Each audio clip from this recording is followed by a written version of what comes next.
Hi అండి, నమస్తే. Welcome to iSmart రుచులు. నేను మీ రజని. అందరూ ఎలా ఉన్నారు? బాగున్నారా? నేనైతే చాలా చాలా బాగున్నాను. ఈ వీడియోలో నేను చూపించబోతున్న రెసిపీ వచ్చేసి veg spring rolls. Very tasty recipe. పిల్లలు స్నాక్స్గా చాలా ఇష్టపడతారు. చాలా ఈజీ ప్రాసెస్లో చూపించబోతున్నాను. అందుకోసం వీడియోను అస్సలు స్కిప్ చేయకుండా చూడండి. అప్పుడే నేను చెప్పే కొలతలను పాటిస్తూ చేస్తే మీకు పర్ఫెక్ట్ రెసిపీ వస్తుంది. ఇప్పుడు మన రెసిపీ చూసేద్దామా మరి. ఇక్కడ వెజ్ స్ప్రింగ్ రోల్స్కు కావాల్సిన ఇంగ్రీడియంట్స్ వచ్చేసి ఒక చిన్న ముక్క క్యాబేజీని ఈ విధంగా తురిమి పెట్టుకోవాలి. అదేవిధంగా క్యారెట్ను తురుముకోవాలి. క్యాప్సికమ్ ఒకటి సన్నగా కట్ చేసి పెట్టుకోవాలి. ఎల్లో క్యాప్సికమ్ కూడా కట్ చేసి పెట్టుకోవాలి. అదేవిధంగా ఒక 1 స్పూన్ బఠానీ మరియు ఒక పెద్ద ఆనియన్ని కూడా కట్ చేసి పెట్టుకోవాలి.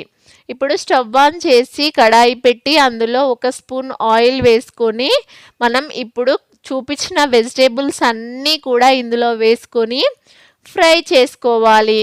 మీ దగ్గర బీన్స్ కనుక ఉన్నట్టయితే బీన్స్ కూడా వేసుకోవచ్చు.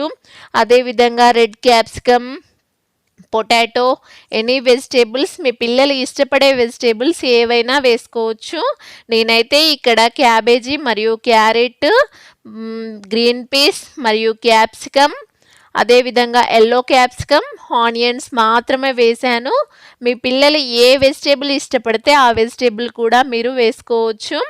ఇలా వీటిని మీడియం ఫ్లేమ్లో పెట్టుకొని ఈ విధంగా ఫ్రై చేసుకోవాలి.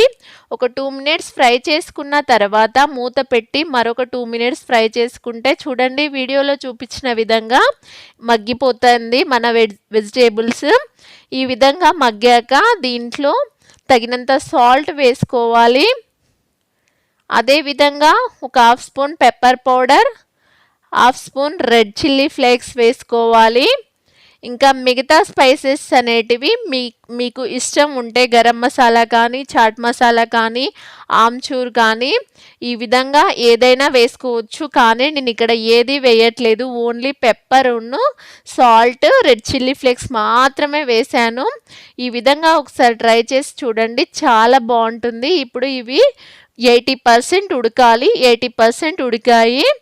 దీనిని ఇప్పుడు స్టవ్ ఆఫ్ చేసి పక్కన పెట్టుకొని చల్లార్చుకోవాలి. ఈలోపు ఒక బౌల్ తీసుకొని అందులో 1 కప్పు మైదా మరియు 1/2 స్పూను వంట సోడా మరియు తగినంత సాల్ట్ వేసి వాటర్ వేసుకొని దీనిని దోశ బ్యాటర్ లాగా పల్చగా కలుపుకోవాలి. కొద్ది కొద్దిగా వాటర్ వేస్తూ పల్చగా కలుపుకోవాలి. చూడండి వీడియోలో చూపిస్తున్న విధంగా కొద్ది కొద్దిగా వాటర్ వేస్తూ కలుపుకోవాలి. ఒకేసారి వాటర్ హెవీగా వేయకూడదు. మన ఈ బ్యాటర్ అనేది దోశ బ్యాటర్ ఏ విధంగా ఉంటుందో ఆ కన్సిస్టెన్సీలో రావాలి. చూడండి ఈ విధంగా గరిటెచారుగా ఉండాలి పిండి అనేది. ఇప్పుడు దీన్ని పక్కన పెట్టుకొని స్టవ్ ఆన్ చేసి దోశ పెనం పెట్టుకోవాలి. దోశ పెనం పెట్టుకొని దానిపైన ఒక 2 డ్రాప్స్ ఆయిల్ వేసి ఈ విధంగా టిష్యూతో ఫస్ట్ ఒకసారి తుడుచుకుంటే సరిపోతుంది. మళ్ళీ ఆయిల్ వేయాల్సిన అవసరం లేదు. ఇప్పుడు ఒక గరిటెడు దోశ పిండి ఈ విధంగా వేసి దానిని మనం దోశలు ఏ విధంగా స్ప్రెడ్ చేసుకుంటామో అదే విధంగా పల్చగా స్ప్రెడ్ చేసుకోవాలి. ఇది పైన మనం కోటింగ్ కోసం చేసుకుంటున్నాము ఈ షీట్స్ని. ఈ విధంగా మనం దోశ వేసుకున్న తర్వాత మీడియం ఫ్లేమ్లో కాలుస్తే చూడండి ఇలా ఈజీగా దోశ అనేది పైకి లేసి వస్తుంది.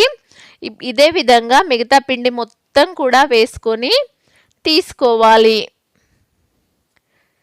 ఎంత వీలైతే అంత పల్చగా చేసుకోవాలి. అప్పుడే మనకి ఇవి వెజ్ స్ప్రింగ్ రోల్స్ అనేది చాలా క్రంచీగా చాలా పర్ఫెక్ట్గా వస్తాయి. ఇలా ఒకదానిపైన ఒకటి వేయకుండా పక్కన పెట్టుకోవాలి. నేను ఇక్కడ తీసుకున్న పిండికి ఈ విధంగా 6 పీసెస్ అనేటివి వచ్చాయి నాకు. చూడండి అలా పల్చగా వేళ్ళు కనిపించాయి కదా, ఆ విధంగా పల్చగా రావాలి.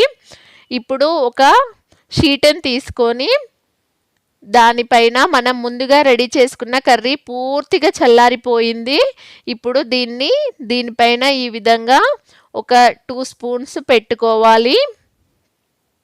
పెట్టుకున్న తర్వాత వీడియోలో చూపిస్తున్నట్టు ఒక 2 టైమ్స్ మడిచేసి మళ్ళీ సైడ్లు ఈ విధంగా మడవాలి. వీడియోలో చూపించిన విధంగా మడిచిన తర్వాత ఒక స్పూన్ మైదా పిండిని నేను ఈ విధంగా వాటర్ వేసి పేస్ట్ లాగా చేసి పెట్టుకున్నాను.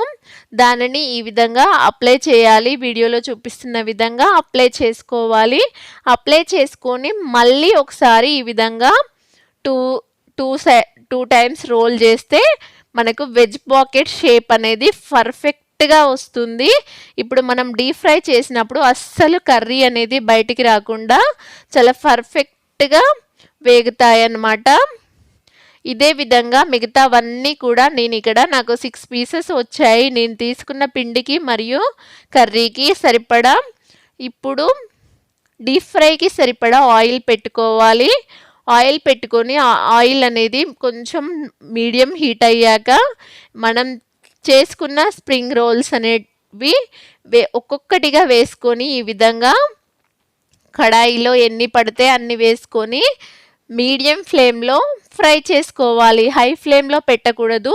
హై ఫ్లేమ్లో పెడితే పైన పొర మాత్రమే బ్రౌన్ కలర్ వచ్చేసి లోపట పచ్చి పచ్చిగా ఉంటుంది. అందుకోసం మీడియం ఫ్లేమ్లో పెట్టి పూర్తిగా గోల్డెన్ బ్రౌన్ కలర్ వచ్చేంత వరకు వేయించుకోవాలి.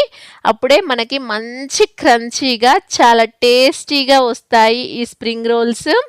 చూడండి, ఇప్పుడు మనకు గోల్డెన్ బ్రౌన్ కలర్ వచ్చేసాయి కదా.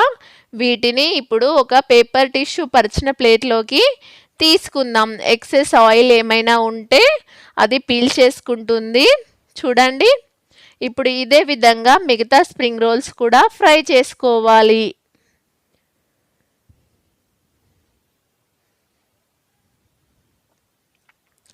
చూడండి, మన వెజ్ స్ప్రింగ్ రోల్స్ రెడీ అయిపోయాయి. కలర్ఫుల్గా ఎంత బాగున్నాయి, టేస్ట్ కూడా అంతే బాగున్నాయి. నేను ఇప్పుడు వీటిని చూపిస్తాను. చూడండి ఎంత క్రంచీగా వచ్చాయో. చూడండి, సౌండ్ వింటే మీకే అర్థమవుతుంది కదా ఎంత క్రంచీగా వచ్చాయో. దీనిని నేను ఇప్పుడు మీకు కట్ చేసి చూపిస్తాను. లోపట వెజిటేబుల్స్ మంచిగా కుక్ అయ్యి పైన పిండి అనేది క్రంచీగా వచ్చేసి చాలా టేస్టీగా ఉన్నాయి. నా రెసిపీ మీకు నచ్చిందా? అయితే మీరు ట్రై చేసి మీకు ఎలా వచ్చిందో మీ ఫీడ్బ్యాక్ని నాకు కామెంట్ చేయండి. మరిన్ని కొత్త రెసిపీస్ కోసం నా ఛానల్ని సబ్స్క్రైబ్ చేసుకోండి.